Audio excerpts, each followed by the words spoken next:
చారిత్రాత్మకంగా భౌగోళికంగా అన్ని అర్హతలు ఉన్న చర్యాల ప్రాంతాన్ని రెవెన్యూ డివిజన్గా ఏర్పాటు చేయాలని ఎమ్మెల్యే డాక్టర్ పల్లా రాజేశ్వరరెడ్డి ప్రభుత్వాన్ని డిమాండ్ చేశారు. జనగామ జిల్లా చర్యాల ప్రాంతాన్ని రెవెన్యూ డివిజన్గా ఏర్పాటు చేయాలని డిమాండ్ చేస్తూ అంబేద్కర్ చౌరస్తాలో రెవెన్యూ డివిజన్ జేఏసీ ఆధ్వర్యంలో నిర్వహించిన మహాధర్నాలో ఎమ్మెల్యే పల్లా రాజేశ్వరరెడ్డి, ఎమ్మెల్సీ అలుగుబెల్లి నర్సిరెడ్డి పాల్గొన్నారు. అంతకుముందు గాంధీ విగ్రహం నుంచి అంబేద్కర్ విగ్రహం వరకు ర్యాలీ చేపట్టారు. అనంతరం ఆర్యవైశ్య భవన్లో మహాత్మా గాంధీ విగ్రహానికి పూలమాలలు వేసి నివాళులర్పిస్తూ వినతి పత్రం అందజేశారు. ఈ సందర్భంగా మాట్లాడుతూ కాంగ్రెస్ ప్రభుత్వం వెంటనే ప్రజలు, రైతులకు ఇచ్చిన వాగ్దానాలు అమలు పరచాలని డిమాండ్ చేశారు. డాక్టర్లు గాని, ఇంజనీర్లు గాని వాళ్ళందరూ కూడా ఒకటే కోరుతున్నారు, మాకు చేర్యాల రెవెన్యూ డివిజన్ కావాలి. చేర్యాల రెవెన్యూ డివిజన్ గురించి మా మిత్రుడు కర్ణాకర్ అద్భుతంగా చెప్పారా. సాయుధ పోరాటం 1946 నుంచి 51 వరకు జరిగినప్పుడు ఈ ప్రాంతంలో ఉన్న ప్రతి గ్రామం కూడా ఆనాడు ఉద్యమ కేంద్రంగా ఉన్నది. వాళ్ళ కోసం పోరాడలే. ఆనాడు భూమి కోసం, ముక్తి కోసం, బాధిత విముక్తి కోసం పోరాటం చేసిన చర్యాల ప్రాంతంలో ఉన్న ప్రతి గ్రామంలో కూడా నా ప్రాణం పోయినా పర్వాలేదు, కొత్త ఆత్మగౌరవం ఉండాలి, బానిసత్వం ఉండొద్దు అని చెప్పేసి పోరాడింది.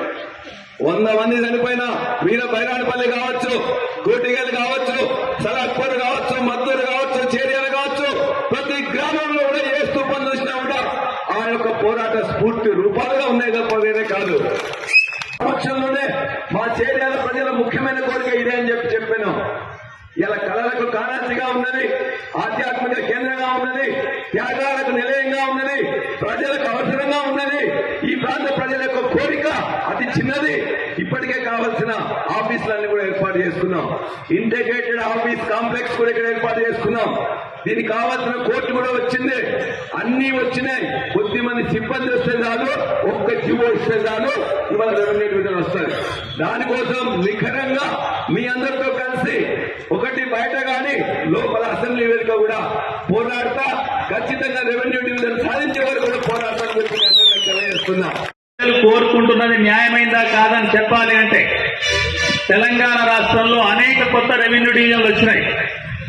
మీరే ఇప్పుడు చెప్పారు, హుస్నాబాద్ లో ఈ 4 మండలాలలో 2 మండలాలు చేర్చటం, గజ్వేల్లో చేర్చటం, చేర్యాలను దిక్కు లేకుండా చేయటం, ఇవన్నీ సరి అయినవి కావు.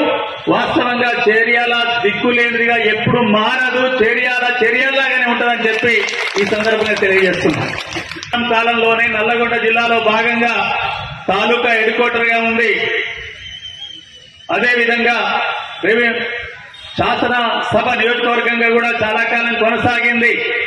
ఈ రోజు ఈ ప్రాంతాన్ని చూసినట్లయితే ఈ పట్టణం నేడు నలుమూలల చౌరస్తాగా ఉండి అభివృద్ధి కేంద్రంగా కూడా ఉంది. కాబట్టి ఏదైనా పెట్టుబడిదారి వ్యవస్థలో, పట్టణీకరణలో, నగరీకరణలో దానికి రెవెన్యూ డివిజన్ కూడా కొంత అభివృద్ధికి దోహదపడుతుంది. కాబట్టి ఇది న్యాయమైన డిమాండ్. వెంటనే ఇది రెవెన్యూ డివిజన్ గా ప్రకటించాలి.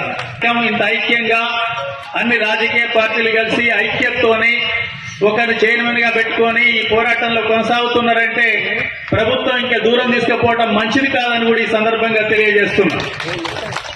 రెవెన్యూ డివిజన్ చేస్తే అదనంగా అయ్యే ఖర్చు ఎంత అంటే, ఛాయ్ చేసుకునేటప్పుడు అల్లేసే షుగర్ ఖర్చు మందం కూడా కాదు. రాష్ట్ర ప్రభుత్వం పెట్టే ఖర్చులో ఏం రావాలి, ఒక ఆర్టీఓ ఆఫీస్ వస్తుంది.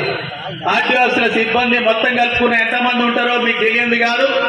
వస్తే ఒక సిద్దిపేట కమిషనరేట్ ఉంది కాబట్టి పోలీస్ కమిషనరేట్ ఒక ఏసీపీ వస్తాడు అదనంగా. ఎప్పుడైతే ఇప్పుడు ఉన్నాడో తెలియదు నాకు. అది ఒక ఏసీపీ ఆఫీస్ వస్తుంది. ఇక ఆ 2 తప్ప కొత్త వచ్చినాక ఇంకేం వచ్చేది లేదు. ఈ 2 కదా, రెండింటికి కలుపుకుంటే నెలకు ఎంత ఖర్చు అయింది?